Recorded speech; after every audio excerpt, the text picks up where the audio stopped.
თავი 26. ჩამოვარდა შიმშილი ქვეყანაში იმ წინანდელი შიმშილობის შემდეგ აბრაამის დროს რომ მოხდა და წავიდა ისაკი აბიმელექთან ფილისტიმელთა მეფესთან გერარში.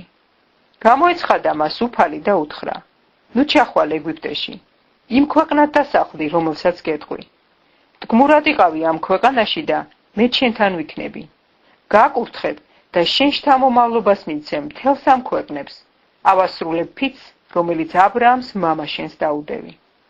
ცის ვარსკვლავები გაგიმრავლებ მეთქი შთამომავლობას და მივცემ შენ შთამომავლობას მთელს ამ ქვეყნებს. შენი შთამომავლობით იკურთხება მეთქი მთელი ქვეყნის ხალხი. იმის გამო რომ დამიჯერა აბრაამმა და ასრულებდა ჩემს ნაანდერძებს, ჩემს ბრძანებებს, ჩემს მცნებებს, ჩემს სჯულდებებს. დაიწყო ცხოვრება ისაკმა გერარში. გამოკითხეს იქაურმა კაცებმა მისი ცოლის რებეკას ვინაობა. მან უთხრა: და არის ჩემი, რადგან შეეშინდა ეთქვა ცოლი არისო. ვაი თუ მოეკლათ იქაურ კაცებს რებეკას გამო, რადგან მშვენიერი შესახედავი იყო. კარგახნის ნაცხოვრები იყო ისაკი იმ ქვეყანაში, როცა გამოიხედა აბიმელექმა, ფილისტიმელთა მეფემ. სარკმელში და ხედავს, ელაღობება ისაკი რებეკას თავის ცოლს. დაიბარა აბიმელექმა ისაკი და უთხრა: ნამდვილად შენი ცოლია ეს ქალი. რამ გათქმევინა ჩემი და არისო? უთხრა ისაკმა: ვიფიქრე მისი გულისთვის არ მომკლან მეთქი. უთხრა აბიმელექმა: ეს რა გვიყავი? კინაღამ დაწვა შენს ცოლთან ერთი ჩვენებური და კიდევ გაგვრებდი ცოდვაში. უბრძანა აბიმელექმა მთელს ხალხს, ვინც ხელს ახლებს ამ კაცს და მის ცოლს, სიკვდილი არ ასწდება. დათესა ისაკმა იმ მიწაზე და 100 წილად მოემკო მოსავალი იმ წელიწადს. დააკურთხა იგი უფალმა. გამდიდრდა კაცი და უფრო მდიდრდებოდა, ვიდრე მეტისმეტად არ გამდიდრდა. ყავდა ცხვრის ფარა, ნახირი და ჰქონდა უამრავი სახნავ სათესი და შეშურდათ მისი ფილისტიმელებს. ჭები, რომლებიც მამამისის მორჩილებს ჰქონდათ ამოღებული, აბრაამის მამამისის დროს ფილისტიმელებმა ჩახერგეს და მიწით ამოავსეს. უთხრა აბიმელექმა ისაკს: გაგვეცალე, რადგან ჩვენზე უფრო ძლიერი შეიქენი. წავიდა იქიდან ისაკი და დადგა გერარის ხეობაში და იქ დასახლდა. ისევ ამოიღო ისაკმა აბრაამის მამამისის დროს ამოღებული ჭები. ფილისტიმელებმა რომ ამოავსეს აბრაამის სიკვდილის შემდეგ და კვლავ უწოდა ის სახელები მამამისმა რომ შეარქვა. თხრიდნენ ისაკის მორჩილნი გერარის ხეობაში და წააწყდნენ იქ გამდინარე ჭას. ედავებოდნენ გერარელი მწყემსები ისაკის მწყემსებს, ჩვენიაო წყალი.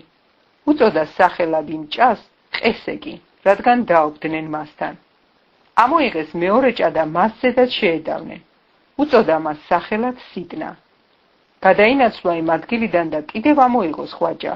მასზე აღარ შედავებიან და უწოდა სახელად რეხობოთი, სიფართოვე. თქვა: რა კი ამიერიდან გაგვაფართოვა უფალმა, ვიმრავლებთ ამ ქვეყნად. დაიძრა იქედან ბერშებასაკე. გამოეცხადა იმ ღამით უფალი და უთხრა: მე ვარ აბრაამის, მამა შენის ღმერთი. ნუ გეშინია, რადგან შენთან ვარ. გაკურთხებ, გაგიმრავლებ შთამომავლობას აბრაამის ჩემი მორჩილის გულისათვის. აღმართა იქ სამსხვერპლო და ახსენა უფლის სახელი. დასცა იმ ადგილას კარავი და იქაც ამოიღეს ჭა ისაკის მორჩილებმა. მოვიდნენ მასთან გერარიდან აბიმელექი, მისი მოყვარე, ახუზათი და ფიქოლი, მისი მხედართმთავარი. უთხრა მათ ისაკმა: ვისთვის მოხვედით ჩემთან? აკი შემიძულეთ და მომიშორეთ. უთხრეს: კარგად ვხედავთ, რომ უფალი შენთანაა. თქვით: დაიდოს ფიცი ჩვენ შორის, ჩვენსა და შენს შორის და შევკრათ კავშირი ერთმანეთთან. რომ არ გვიბოროტო, ჩვენ ხომ ხელი არ გვეხლია შენთვის, სიკეთის მეტი არაფერი გაგვიკეთებია, მშვიდობითაც გაგისტუმრეთ, ამიერიდან უფლის კურთხეული ხარ. გაუმართა მათ ლხინი ისაკმა, ჭამეს და სვეს. ადგნენ დილა ადრიანად და შეფიცეს ერთმანეთს. გაისტუმრა ისაკმა ისინი და მშვიდობით წავიდნენ მისგან. იმავე დღეს მოვიდნენ ისაკის მორჩილნი და შეატყობინეს ჭის ამბავი, რომელსაც თხრიდნენ. უთხრეს: წყალი ვიპოვეთო. უწოდა მას სახელად შიბღა. ამიტომაც ეწოდება ქალაქს სახელად ბერშება დღევანდლამდე. 40 წლისა იყო ესავი, როცა მოიყვანა ცოლა დიდითი, ბერ ხეთელის ასული და ბასმათი, ელონ ხეთელის ასული. ამ ქალებმა სული შეუწუხეს ისაკს და რებეკას.